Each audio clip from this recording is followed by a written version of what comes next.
மறைந்த முன்னாள் முதல்வர் கருணாநிதி அவர்களின் 101வது பிறந்தநாளை முன்னிட்டு 1000 நபர்களுக்கு அறுசுவை உணவு தாம்பரம் சட்டமன்ற உறுப்பினர் எஸ்.ஆர். ராஜா அவர்கள் வழங்கினார்.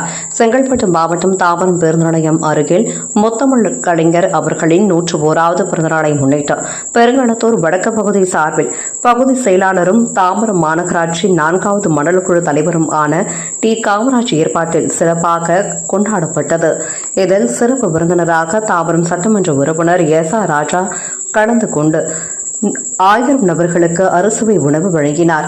இதன் மேயர் வசந்தகுமாரி கமலக்கண்ணன், வட்ட கழக செயலாளர்கள், மாமன்ற உறுப்பினர்கள், மாவட்ட மாநகர பகுதி அணிகளின் அமைப்பாளர்கள், துணை அமைப்பாளர்கள், வட்ட கழக நிர்வாகிகள், கழக தோழர்கள் மற்றும் பொதுமக்களை பெருந்திரளாக கலந்து கொண்டு சிறப்பித்தனர்.